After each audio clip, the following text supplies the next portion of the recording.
Hello friends, so today's topic is human resource accounting. Human resource accounting is an emerging trend of accounting. Before coming to the topic human resource accounting, I would like to throw some light on evolution of human resource accounting. Human resource accounting कहाँ से आया, कैसे आया, क्यों इसकी ज़रूरत हम लोग को पड़ गई, इसके बारे में थोड़ा सा एक डिस्कशन करते हैं हम लोग। सबसे पहले जानते हैं या समझते हैं फैक्टर्स ऑफ प्रोडक्शन कौन से होते हैं। 4 होते हैं: लैंड, लेबर, कैपिटल, ऑर्गेनाइजेशन। इन 4 फैक्टर्स में ऑर्गेनाइजेशन के लिए हम लोग अकाउंट्स बनाते हैं, जिसमें हम लोग लैंड और कैपिटल का रिकॉर्ड रखते हैं। लैंड को असेट साइड पे, कैपिटल को लायबिलिटी साइड पे दिखाते हैं। तमाम तरीके के असेट्स जितने होते हैं दिखा दिए जाते हैं, तमाम लायबिलिटीज़ भी दिखा दी जाती हैं।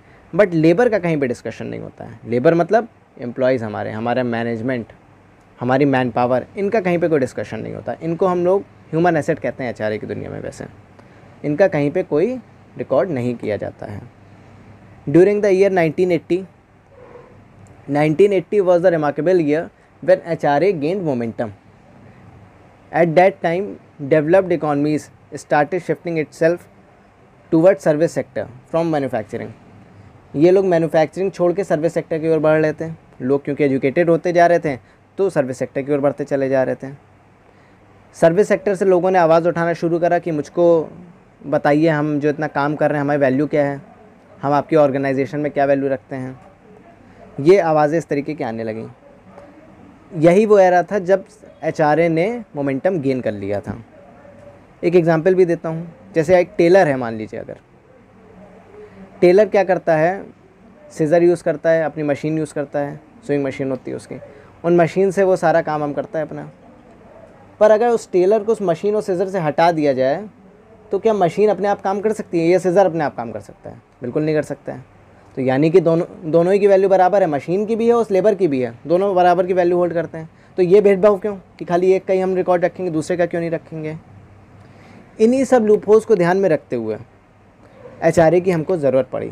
इन order to estimate the contribution of human element in organization, human resource accounting is done. Human element कितना कंट्रीब्यूट करता है ऑर्गेनाइजेशन में, उसकी क्या वैल्यू है उस ऑर्गेनाइजेशन में, उसकी स्किल्स की क्या वैल्यू है, इन चीज़ों को ध्यान में रखते हुए हम एचआरए करते हैं, ह्यूमन रिसोर्स अकाउंटिंग करते हैं। Human resource accounting is the process of measurement of human resource. Human resource accounting में क्या करते हैं हम लोग, कंपनी के मैनेजमेंट और एम्प्लॉयज़ के लिए उनकी ह्यूमन कैपिटल की अकाउंटिंग करते हैं, जिससे हमको फ्यूचर में फ़ायदा मिले। ह्यूमन कैपिटल क्या होता है? ये वो इकोनॉमिक वैल्यू होती है लेबर की, क्वालिटीज़ और एबिलिटीज़ की, जिससे उसकी प्रोडक्टिविटी बढ़ती है। क्वालिटीज़ अच्छे क्या क्या हुई लेबर की, जैसे उसकी हायर एजुकेशन, उसकी on the job training, technical training, उसका हेल्थ, उसकी वैल्यूज़ जैसे उसकी पंक्चुअलिटी, उसका डिसिप्लिन, ये सारी ह्यूमन कैपिटल होती है हमारी। ये सारा ह्यूमन कैपिटल में आता है, इसकी इकोनॉमिक वैल्यू। जब इन क्वालिटीज़ में हम इन्वेस्ट करेंगे तो हम अपनी एबिलिटी को, लेबर फोर्स को इम्प्रूव कर पाएंगे और उससे हमको रिजल्ट्स अच्छे मिलेंगे, प्रोडक्टिविटी हमें अच्छी मिलेगी, आउटपुट अच्छा आएगा हमारा। अच्छा, ये एचआरए का मीनिंग था थोड़ा सा हमारा। अब इसके फीचर्स या इसके प्रोसेस पे बात कर लेते हैं। हमारे 3 स्टेप्स में इसके प्रोसेस ख़त्म होता है। पहला होता है valuation of human resources, human resources की वैल्यू निकालना, उनकी मॉनेटरी वैल्यू निकालना। सेकंड होता है recording in the books of account, जो वैल्यूएशन, जो उसकी मॉनेटरी वैल्यू निकाली उसको बुक्स ऑफ अकाउंट में रिकॉर्ड करना। और तीसरा होता है disclosure of the information in the financial statements, जो भी फाइनेंशियल स्टेटमेंट्स हैं उसमें डिस्क्लोज करना। ये 3 हमारे फीचर्स और प्रोसेस होते हैं ह्यूमन रिसोर्स अकाउंटिंग के।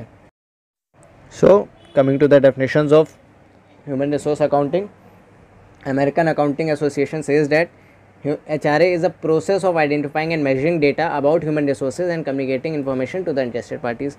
HRA एक प्रोसेस है जिसमें हम आइडेंटिफाई करेंगे और मेजर करेंगे ह्यूमन रिसोर्सेज को।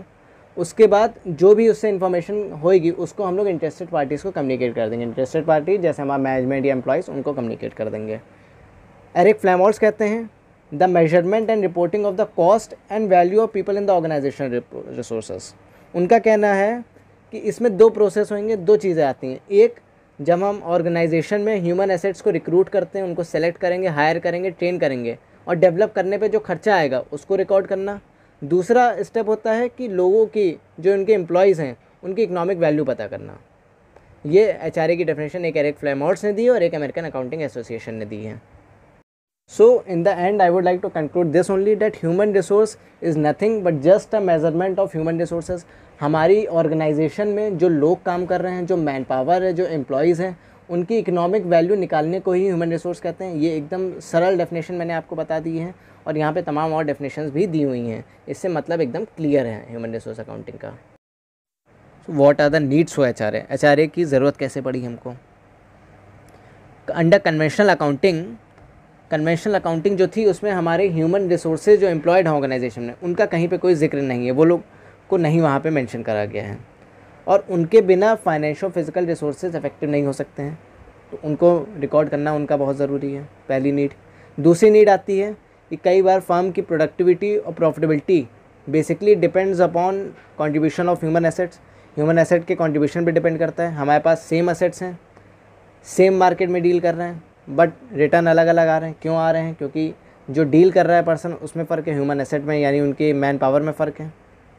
तो उस केस में फर्म का वैल्यूएशन कर पाना बहुत मुश्किल हो जाएगा, क्योंकि ह्यूमन एसेट को पूरी तरीके से इग्नोर कर दिया। दूसरी नीड हमारी है। तीसरी नीड आती है जब ह्यूमन रिसोर्सेज को हम PL अकाउंट में या बैलेंस शीट में रिपोर्ट नहीं करेंगे, उसकी रिपोर्टिंग नहीं करेंगे, तो ह्यूमन रिसोर्स मैनेजमेंट को परसीव नहीं कर सकते हम, वहाँ पे उसको समझ नहीं सकते हैं, बहुत प्रॉब्लम हो जाएगी हमारे लिए ह्यूमन रिसोर्स मैनेजमेंट कर पाना।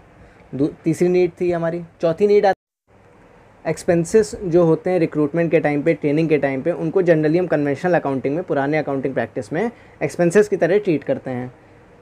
यहाँ पे बहुत बड़ी नीड पड़ी हमको HRA अप्रोच की, क्योंकि इस HRA में ह्यूमन रिसोर्सेज के एक्सपेंसेस को इन्वेस्टमेंट की तरह ट्रीट करा जाता है, क्योंकि इनसे फ्यूचर में हमको बेनिफिट मिलता है।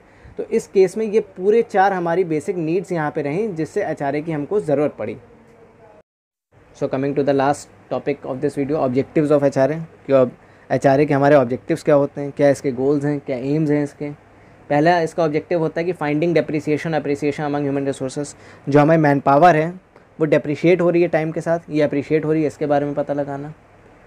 For better human resource planning, next point होता है कि ह्यूमन रिसोर्स प्लानिंग हम ठीक से कर पाएंगे HRA के मदद से, असिस्ट कर पाएंगे, मैन पावर की यूटिलाइजेशन सही से हो पाएगी हमारी। भाई किस आदमी को हमको कहाँ पे प्लेस करना है, इसकी कहाँ पे ज़्यादा ज़रूरत है, जब प्रॉपर रिकॉर्ड्स होंगे तो हम उसको उस यूटिलाइज़ कर पाएंगे उसकी मैन पावर को अच्छे से। हेल्प कर पाएंगे डिसीज़न लेने में कि हम डायरेक्ट रिक्रूटमेंट करें या प्रमोशन करें, एम्प्लॉय को डायरेक्टली उठा लें या उस नीचे के एम्प्लॉय को उठा के ऊपर की पोस्ट पे रख दें, कौन सा ज़्यादा बेहतर रास्ता है। रीट्रेंचमेंट करें या रिटेंशन करें, एम्प्लॉय को निकाल दें या रखे रहें, या एम्प्लॉय का ट्रांसफ़र कर दें या उसको रखे रहें। जब प्रॉपर रिकॉर्ड्स होएगा हमारे पास सारी चीज़ों का कि इन स्टेप से हमको किस तरीके के बेनिफिट्स मिले हैं, तो हमको पता होएगा हमें कब कहाँ पे क्या करना है। देन नेक्स्ट पॉइंट होता है for better decisions about people based on improve information system. हम लोगों के बारे में सही से डिसीजन ले पाएंगे कि इस एम्प्लॉय को हमें निकालना है, इसको रखना है, इसको ट्रेनिंग की ज़रूरत है। जब हमारे पास सारे अकाउंटिंग रिकॉर्ड्स होंगे उस ह्यूमन रिसोर्स के बारे में, उस ह्यूमन एसेट के बारे में, तो हमको पता होगा ना इसको क्या करना है। भाई मशीन के सारे रिकॉर्ड अगर रखते हैं हम, तो हमको पता होता है कब मशीन को रिपेयर की ज़रूरत है, कब उसको ओवरहॉलिंग की ज़रूरत है। ऐसे ह्यूमन एसेट के साथ भी है हमारा। देन नेक्स्ट पॉइंट होता है enabling management to monitor the use of human resources. Management को मदद कर पाएगा जिससे ह्यूमन रिसोर्सेज को मॉनिटर कर पाए ठीक से। लास्ट ऑब्जेक्टिव इसका होता है to aid in the development of management practice. तमाम मैनेजमेंट डिसीजंस और मैनेजमेंट प्रिंसिपल्स को डेवलपमेंट में ये मदद करता है ह्यूमन रिसोर्स अकाउंटिंग हमारा। थैंक